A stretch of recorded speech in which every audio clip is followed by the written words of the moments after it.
欢迎收听9月24号的迦南之声，我是世谦牧师平安。我们今天要继续来分享撒母耳记下21章1到14节，合神心意的事，公义的盟约。我们的神他与人立的约是盟约，是血约，是守约施慈爱的约，更是公义的盟约。而我们为我们所立的约，有按公义来回应吗？若是没有，真的在那得罪神当中，恳求主帮助我们要回转过来，因为我们会看到我们所在的环境会因着罪恶而有很大的损害。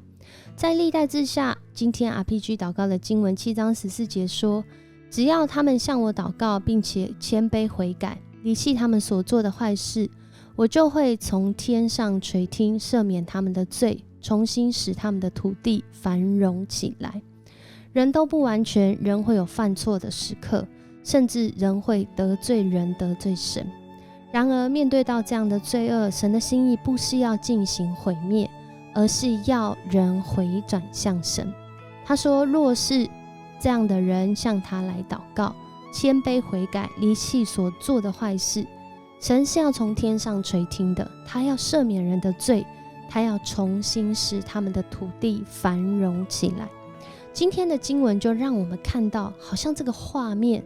正在发生。因为撒母耳记下21章开始，就是俗称看一本书后面的附录，大概到20章的时候，其实整个撒母耳记上下已经差不多说完了。然而在这当中发生的一些事情就被以附录的方式记录下来。21章一直到结束的地方，就是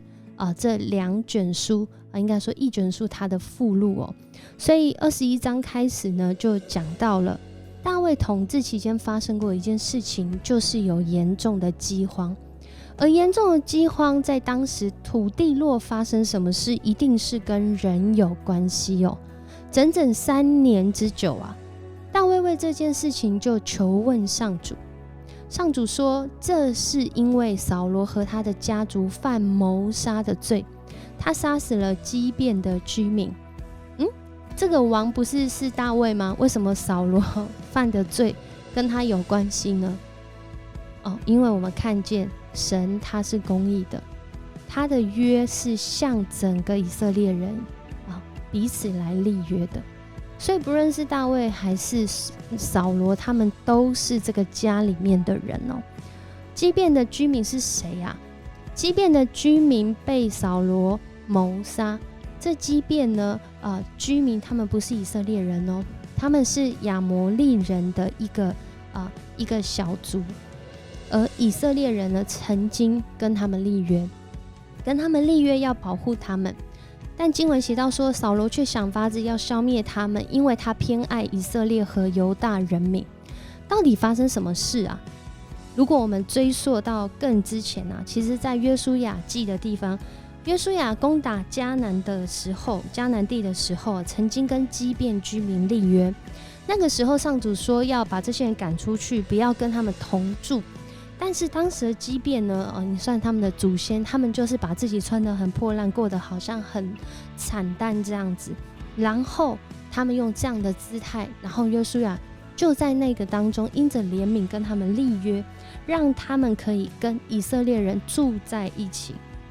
而且在那时候所立的约是约书亚要保护他们。可是时间过到300-400年后，当扫罗呢做王的时候，因着怀疑基遍人和非利士人结盟哦，所以在当时杀了他们当中的一些人，其他人则被迫逃走。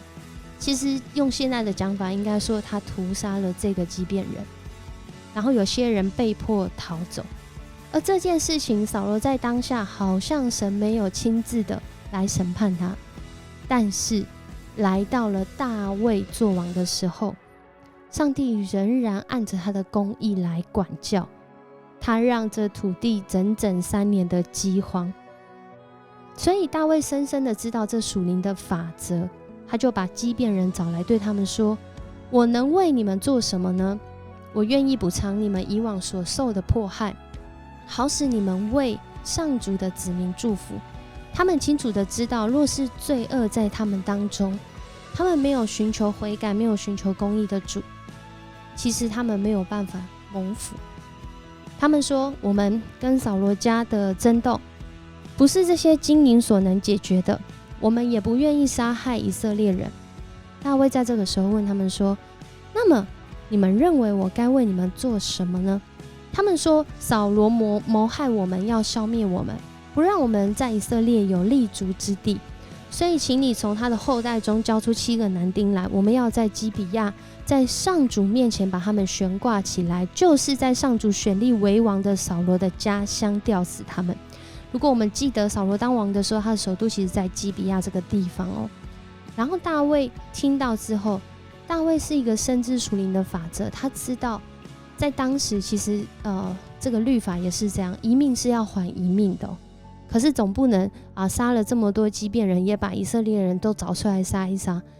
当然不是这样做。所以在当时基遍人就要求，如果王你真的要我们讲我们的想法，那就是要把扫罗的这个后代7个男丁交出来。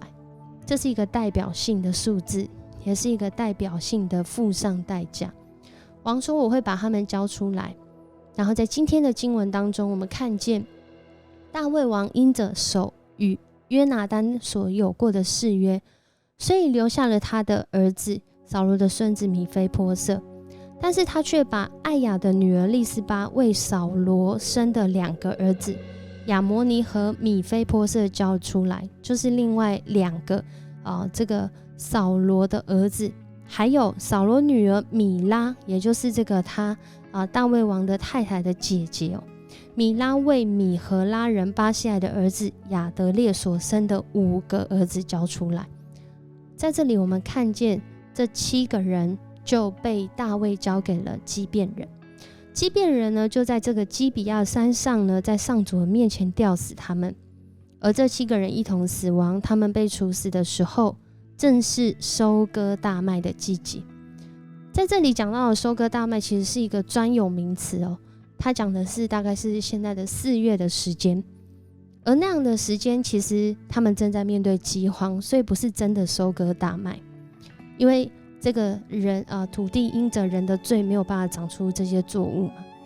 然后接着到今天的经文，发生了这样的事情，这身边的人该怎么面对呢？扫罗的妃子艾雅的女儿利斯巴，她就在靠近尸体的地方，用麻布在磐石上为自己搭了一座棚子，住在那里。从开始收割大麦，也就是大概4月，一直到降秋雨的时候，大概10月，白天呢就不让飞鸟停在尸体上，晚上不让野兽走近，有点像是在守灵，可是他在守的是尸体哦。为了让这些尸体不会被这些飞鸟给吃掉，不被野兽给撕裂。而就在这样的一段时间当中，如果我们刚好听到我所分享的，一直到降秋雨的时候，也就是那个时候，土地因着罪恶得到了补偿，所以开始降雨了。有人就把扫罗的妃子利斯巴所做的事告诉大卫，大卫就去基列的雅比，把扫罗和他儿子约拿单的尸体搬回来。在这里，大卫后来又做了一件事，他不仅是弥补了这个公义的不足，他更是多走了1里路。他将这个扫罗和约拿单的尸体，原来是被这个对扫罗曾经对他们有恩的基列雅比人，在知道他跟这个非利士人战斗战死的时候呢，就把他的尸体偷走了。然后大卫这时候去把他们的尸骨要了回来，就是扫罗和约拿单的尸骨，也顺势收敛了这7个被吊死的人，也就是刚刚说到的这个艾雅的女儿利斯巴一直在那里守住的那个地方，7个人的尸骨也一起被埋葬。然后呢，在今天的经文就说扫罗和约拿单他们最后呢是葬在这个扫罗的父亲基士的坟墓里。最后一句最关键，从此以后上帝垂听他们为国家的祈祷。上帝垂听祷告，重要的是我们有没有符合公义的条件。若是我们行的是不义，就算我们怎么祷告，我们的神他按着公义，他真的没有办法听了。但若是我们是出于那从主来的心意，我们满足了神公义的条件，那我们的祷告神当然会听了。神说，我们若是谦卑悔改，离弃所做的坏事，我就会从天上垂听他们，赦免他们的罪，重新使他们的土地繁荣起来。恳求主来带领我们，使我们的生命真的是与这位守约施慈爱的主来对齐，活出从他来的心意。很多的时候，我们所做的事真的是神会按着他的公义来回应，即使是300-400年后，即使是换了一个朝代，神仍然是公义的神。我们一起来祷告。主，我们感谢赞美你，你是守约施慈爱的主。当你面对不公义，主，谢谢你借着今天的经文启示教导你所爱的儿女。主，你说我们所遵行的命令总归就是爱，这样的爱是从清洁的心和无亏的良心、无畏的信心生出来的。恳求主你常常提醒我们的心，使我们所活出来的爱是合神心意的爱，是在主公义当中的约定的爱。谢谢你与我们同在，也带领我们在每一天的生活中